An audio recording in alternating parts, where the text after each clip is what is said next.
चलिए मनोज सिन्हा साहब को आपको सुनाते हैं जी, क्या कुछ सिन्हा साहब ने आज कहा है, फटाफट से जरा प्ले कीजिएगा मनोज सिन्हा साहब को। लोगों को सच्चाई समझनी होगी कि हमारा पड़ोसी आतंक का पर्याय आज नहीं बना है। आजादी के बाद से ही आतंक को पालने पोसने का काम कर रहा है। 22 अक्टूबर को ब्लैक डे पर जम्मू कश्मीर के नौजवानों ने जुनैद मीर की अगुवाई में एक कार्यक्रम आयोजित किया था।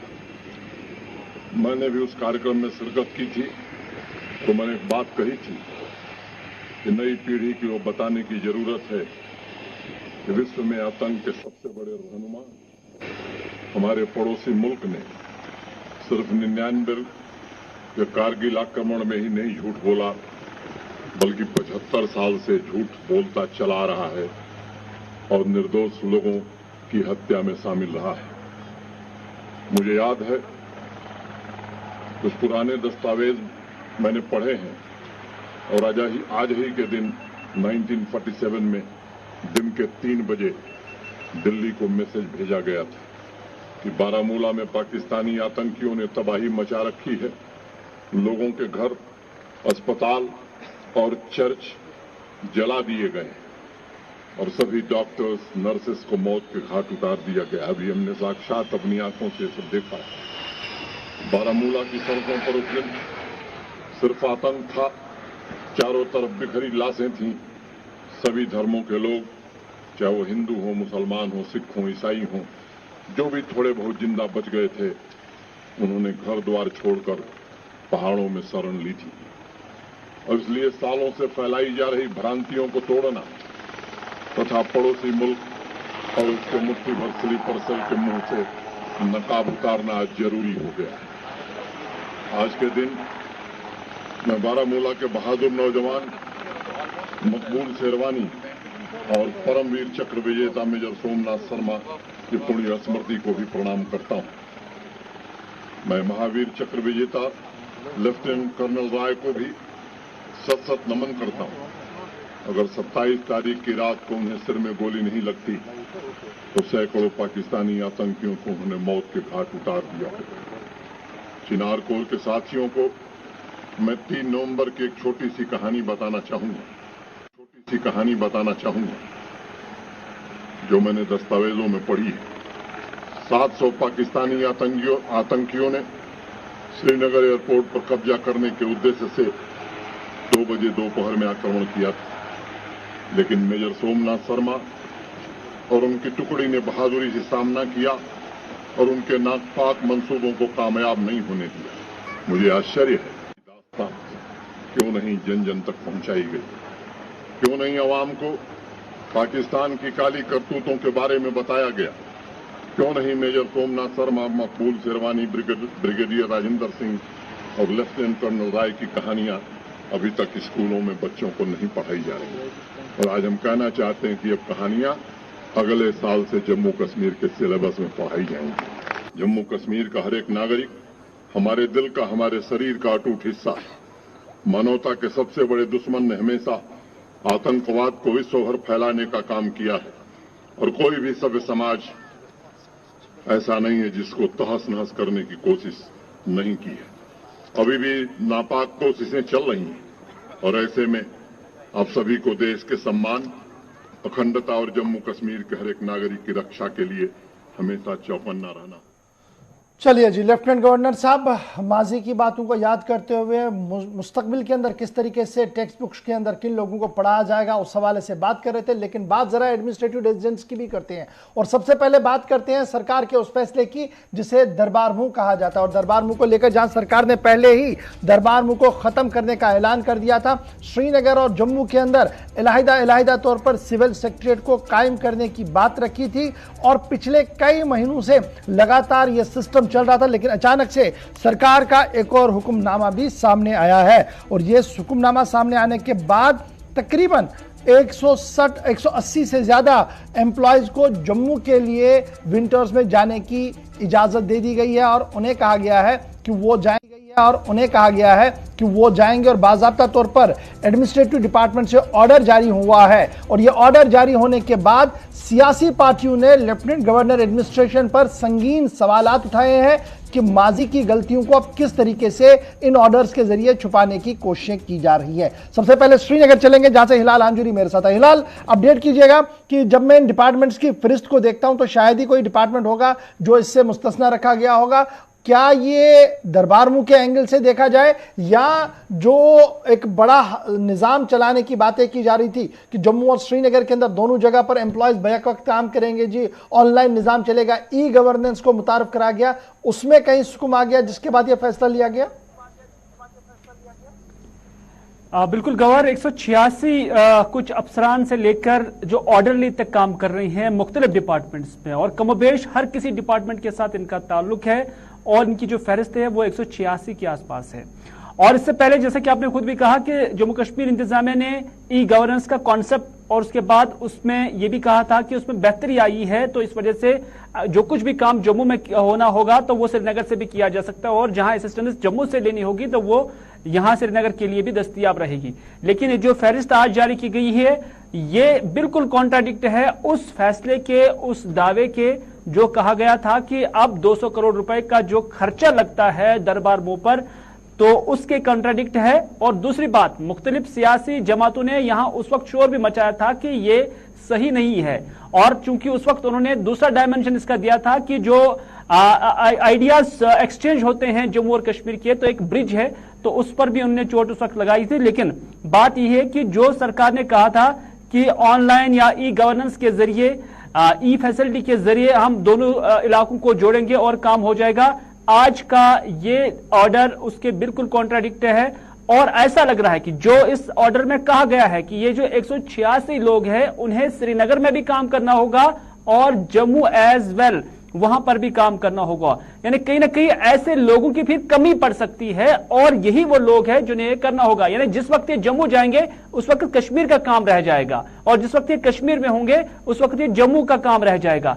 उनकी वहां पर जाना प्रेजेंस मस्ट है जम्मू में भी और कश्मीर में भी। तो इस तरह से इस ऑर्डर के जारी करने के बाद सरकार पर अब तनकीद का जो सिलसिला है, तनकीद वाला मामला जरा सियासी जमातों से थोड़ी देर में मैं पूछूंगा क्योंकि मेरे साथ पीपल्स डेमोक्रेटिक पार्टी और नेशनल कॉन्फ्रेंस के तर्जमान ज्वाइन करेंगे। मुलाजमीन के चेहरे क्या कुछ कह रहे हैं, क्योंकि खबर यह है कि सिविल सेक्रेटरीट में जब जीएडी की तरफ से यह ऑर्डर गश्त करने लगा तो चिमेगोइयां बहुत चल रही हैं। क्या कुछ इस पावर कॉरिडोर में हो रहा है?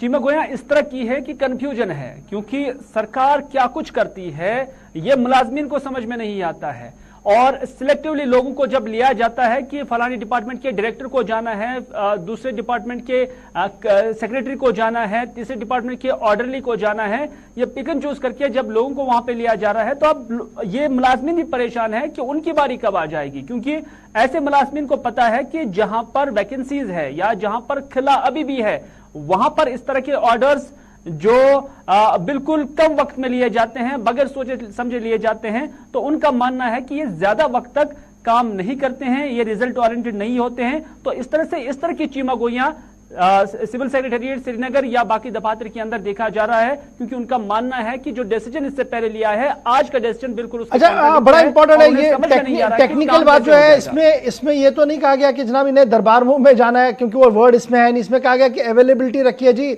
सिविल सेक्रेटरीट जम्मू के अंदर और श्रीनगर के अंदर इन मुलाजमीन के लिए, और बाद में यह कहा गया कि नेसेसरी अरेंजमेंट जम्मू के अंदर किया जाए और नीचे एनेक्चर कर दिया गया कि किन लोगों ने जाना है और कितने मुलाजमीन वहां पर होने चाहिए। तो यह साफ है कि अब ये मुलाजिम वहां पर भी काम करेंगे और यहां पर भी काम करेंगे। तो इट मींस हमारे सिविल सेक्रेटरीट के अंदर ऊपर से ही अगर देखें तो इन 200-250 लोगों की किल्लत सीधे से है जिनको पूरा करना इंतहाई जरूरी बनेगा स्टेट के लिए। फिर बिल्कुल गवाह, जैसा कि मैंने पहले ही कहा कि ये बिल्कुल उस ऑर्डर की कॉन्ट्राडिक्ट है जो कहा गया था कि दरबार बंद करेंगे, क्योंकि आज मुलाजमीन जम्मू जाएंगे। ये 186 मुलाजमीन की जो लिस्ट फराम की गई है इनके लिए एकोमोडेशन का भी एहतमाम वहां पे करना है और उसके साथ साथ ट्रांसपोर्टेशन का भी एहतमाम करना है, वहां पे सिटिंग अरेंजमेंट का भी एहतमाम करना है। तो ये सारी चीजें, इसकी वैकेंसी है और इसको जब तक न पूरा किया जाएगा तब तक ये जम्मू से श्रीनगर, श्रीनगर से जम्मू करना कोई मुस्तकिम ऑल्टरनेटिव नहीं बन सकता है। ठीक है जी, आप बने रहिए मेरे साथ इमरान नबी डार साहब है, नेशनल कॉन्फ्रेंस के तर्जुमान है, फोन लाइन पर मेरे साथ, और डॉक्टर बख्श सिंह साहब पीपल्स डेमोक्रेटिक पार्टी के तर्जुमान भी मेरे साथ है। इमरान, पहले जरा आपका रिएक्शन लूंगा, क्योंकि आपकी जमात और फिर पीपल्स डेमोक्रेटिक पार्टी दोनों रीजनल पार्टियां हैं और दोनों ने लेफ्टिनेंट गवर्नर साहब के इस फैसले की जबरदस्त खिलाफवर्जी की थी और कहा था, बरहमी का इजहार किया था और कहा था कि देखिए इस तरीके के फैसले जो वो जब इंप्लीमेंट होंगे तो सही नहीं होंगे। आज एक जुज़वी ऑर्डर सामने आया है, अगर जिसमें मजीद कोई वजाहत इस ऑर्डर की नहीं है कि कितने दिन के लिए रहना है, क्या करना है, लेकिन लगता है कि एक शुरुआत है कि कुछ लोगों को शिफ्ट करने का। देखिए, ये हम बहुत पहले से यही बात कर रहे हैं कि ये जो एलजी एडमिनिस्ट्रेशन है, इनकी करनी और कथनी में बहुत फर्क है। तब जब इन्होंने वो ऑर्डर निकाला तब हमने चिल्ला चिल्ला के चीख चीख के बोला कि आप ये इकदाम को नहीं कर सकते, इसको रिव्यू करिए। तब बोला गया हमने जी नए सॉफ्टवेयर लाए हैं, अब वहां से हमको यहाँ लाने के बंदे लाने की जरूरत नहीं है। तो आज अचानक से क्यों इनको ये लग रहा है कि अगर आज वो सॉफ्टवेयर इनके पास नहीं है, जब तब जो जस्टिफिकेशन दी गई थी कि हमारे पास नए सॉफ्टवेयर आए हैं और हम अब जो है हमको एक जगह से दूसरी जगह ह्यूमन रिसोर्स को लेने की जरूरत नहीं है, तो आज क्यों ये सब चेंज हो रहा है? तो मैं वही बोल रहा हूँ कि ये मतलब पूरा एडमिनिस्ट्रेशन ऊपर से नीचे तक कंफ्यूजन का शिकार है। इनको ये समझ नहीं आता है कि हमको कहाँ पे क्या करना है, कहाँ से हमको कहाँ से किस तरीके से चलना है, तो उसका शिकार अवाम हो रहा है। और ये सारा रिफ्लेक्ट होगा जो आज भी आप देखिए काम कहीं होने हैं, सिर्फ यही एक दिन एक ऑर्डर निकलता है, दूसरे दिन फिर उसी ऑर्डर के बरक्स दूसरा ऑर्डर निकलता है। तो ये पूरी एडमिनिस्ट्रेशन कंफ्यूजन की शिकार है और कुछ नहीं। बहुत शुक्रिया जी इरफान हमारे साथ ज्वाइन करने के लिए। मेरे साथ डॉक्टर साहब ने भी ज्वाइन किया, हरबख्श सिंह साहब बहुत शुक्रिया जी ज्वाइन करने के लिए। आपका रिएक्शन जी, क्योंकि मैंने देखा महबूबा मुफ्ती के ट्वीट्स हमारे सामने हैं, फिर आपकी पार्टी की तरफ से जबरदस्त बयान जो है वो जम्मू से भी दिया गया था, लेकिन एक बात ये थी कि जनाब अब सिस्टम को सेट किया गया है, लेकिन सिस्टम सेट होते होते ऑर्डर सामने आया, कमोबेश 200 के करीब अफराद की मुंतकिली का ऑर्डर है। देखो अशफाक साहब, उस वक्त भी हमने जो कहा था कि ये जो कह रहे हैं ये सारा एक सिस्टम बना हुआ है, ये कोई छोटी सी बात नहीं थी, इसमें बहुत सारी चीजें थी। एक तो कल्चरल एक्सचेंज था, दूसरा ये था कि एक सारा सिस्टम 6 महीने एक जगह बैठता था, लेकिन वो पूरे स्टेट के लिए काम करता था। वो पूरे जम्मू कश्मीर का काम जम्मू से भी होता था और कश्मीर में अगर 6 महीने रहते थे पूरा काम होता था। और जब ये ऑर्डर निकाला गया कि दरबार मुंह बंद करेंगे, उसमें भी आपको मैं बताऊं कि जो छोटे मुलाजिम थे उनका जाना बंद हुआ। तब एडमिनिस्ट्रेटिव सेक्रेटरी एक ही बार शिफ्ट करते थे, आज आप एडमिनिस्ट्रेटिव सेक्रेटरी का देखो, दिन में आना जाना, जहाजों का खर्चा, वहां रहना, यहाँ की अकोमोडेशन वहां की, तब तक तो आप एक मुलाजिम छोटे को एक रूम सेट देते थे, वो 6 महीने वहां गुजारा करता था।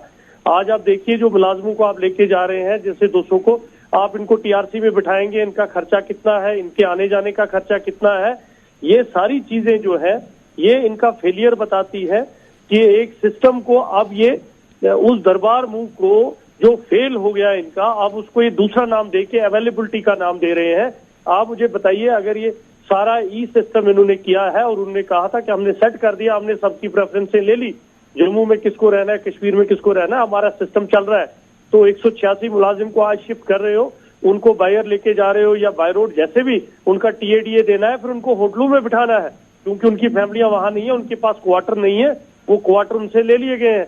अब वो 5 स्टार होटलों में बैठेंगे और उनके खाने का खर्चा होगा, और पर डे जो ये खर्चा होगा ये कहां से आएगा, इसका हिसाब कौन देगा? ये अशफाक साहब बड़ी बदकिस्मती की बात है, ये लेपा पोची करना चाहते हैं अपने फैसलों को। हम बार बार कहते हैं इन्होंने जो भी फैसला किया, चाहे इथिक्स को ले लें, कल्चरल एक्सचेंज को ले लें, जम्मू कश्मीर की यूनिटी को लेके ले लें, बिजनेस को लेके ले लें, ये एक फेलियर था, ये एक फैसला ही गलत था। बहुत शुक्रिया जी डॉक्टर साहब मेरे साथ ज्वाइन करने के लिए। हिलाल बहुत शुक्रिया जी श्रीनगर से ज्वाइन करने के लिए। फिलहाल ये तो एक खबर थी, लेकिन आज एक और बड़ी खबर भी सामने आई, और बड़ी खबर लेफ्टिनेंट गवर्नर साहब की तरफ से ही सामने आई, जहां पर एडमिनिस्ट्रेटिव काउंसिल का इजलास मुनक्किद हुआ दिन में, और उस एडमिनिस्ट्रेटिव काउंसिल के अंदर कई अहम फैसले लिए गए हैं, और वो अहम फैसले जो है वो नौजवानों से लेकर अदालतों तक के हैं और तरक्याती मंसूबों को अमली जामा पहनाने तक है। सबसे पहली बात कि जम्मू कश्मीर के दूर दराज इलाका कुपवाड़ा के लिए अब बाज़ाब्ता तौर पर एक स्पोर्ट्स स्टेडियम बनने जा रहा है, और तकरीबन 60 कनाल की जमीन जो है, जो आइडेंटिफाई की गई थी, उसे ट्रांसफर किया गया है स्पोर्ट्स काउंसिल, स्पोर्ट्स अथॉरिटी को, ताकि वो वहां पर ये काम जो है वो कर सके और इस इलाके के अंदर ये स्पोर्ट्स स्टेडियम जो है वो बन सके। यूथ सर्विस एंड स्पोर्ट्स को काम शुरू करने के लिए एलोकेशन ऑफ फंड जो है वो तकरीबन 50 लाख रुपया दे दिया गया है, ताकि काम जो है वो वहां पर शुरू किया जा सके। इसी फाइनेंशियल ईयर के अंदर आधा पैसा दिया जाएगा, आधा उसके बाद जो है वो कंटिन्यू किया जाएगा। ये जो स्टेडियम बनेगा ये कमोबेश 20,000 की आबादी जो नौजवानों की है, पॉपुलेशन जो है नियर बाई विलेज के हैं, उनके लिए एक एक्टिविटीज का मरकज बनेगा और यहां से ही टैलेंट चुनकर बाहर आएगा। ये पहली खबर जो है वो इसके साथ आ रही है। दूसरी बड़ी बात जो इसमें सामने आ रही है वो ये है कि SRO 43 के तहत अब एक और बात सामने आई है कि SRO 43 का रिलीफ जो है वो एक्सटेंड किया जाएगा मिलिटेंसी विक्टिम्स के लिए। गुज़श्ता दिनों जो गैर रियासती लोग जम्मू कश्मीर के अंदर मारे गए हैं उनके लिए बाज़ाब्ता तौर पर रिलीफ देने का ऐलान नॉन रेजिडेंट जम्मू कश्मीर के लिए भी होगा। 43 के तहत SRO 43 के दायरे में इस बात को भी हरी झंडी दे दी गई है। एडिशनल डिस्ट्रिक्ट एंड सेशन जज कोर्ट बनाए जा रहे हैं, अदालतें बनाई जा रही हैं, एडिशनल डिस्ट्रिक्ट एंड सेशन जज कोर्ट बनाए जा रहे हैं। ये सांबा के अंदर, बांडीपोरा के अंदर, गांदरबल के अंदर, पुंछ के अंदर। ये बड़ा इंपॉर्टेंट है। जब ये बनाए जा रहे हैं तो इसके साथ साथ एडिशनल पोस्ट जो जरूरत है, मैन पावर जो जरूरत है, उसको भी हरी झंडी जो है वो लेफ्टिनेंट गवर्नर साहब की एडमिनिस्ट्रेशन ने दे दी है। और ये जो एडमिनिस्ट्रेटिव काउंसिल का इजलास आज मुनक्किद हुआ, जिसमें फारूक खान साहब, राजीव राय भटनागर साहब जो एडवाइजर है, डॉक्टर अरुण कुमार मेहता जो चीफ सेक्रेटरी है, नीतीश्वर कुमार जो principal secretary to lieutenant governor है, उन्होंने इस मीटिंग के अंदर हिस्सा लिया और एक एक करके इन सभी फैसलों को जो है वो हरी झंडी दे दी कि किस तरीके से हमने आगे बढ़ना है। और ये जो नए कोर्ट कॉम्प्लेक्स कोर्ट बनाने की बात आ रही है, डिस्ट्रिक्ट एंड सेशन जज कोर्ट्स बनाने हैं, उसके साथ साथ एडमिनिस्ट्रेटिव काउंसिल ने अप्रूव किया क्रिएशन ऑफ 40 पोस्ट, यानी नए 40 पोस्ट क्रिएट किए गए। कैटेगरी 10-10 कैटेगरी की होगी हर एक के अंदर। और इसके साथ साथ इसका एलोकेशन ऑफ फाइनेंशियल इंप्लीमेंटेशन जो है सैलरी के हिसाब से वो भी देने का इसी फाइल में ही क्लियरेंस दे दी गई है। उसके बाद एडिशनल जमीन शाहपुर कंडी के लिए उसके लिए भी अवेलेबिलिटी जो है वो दे दी गई है। और कुछ और फैसले भी इसके साथ जो है वो आज लिए गए हैं। तो इस तरीके से ये एडमिनिस्ट्रेटिव डिसीजन आज जो लिए गए थे वो हमने आपके सामने जनाब रख दिए हैं कि क्या कुछ होने जा रहा है। चलिए जी।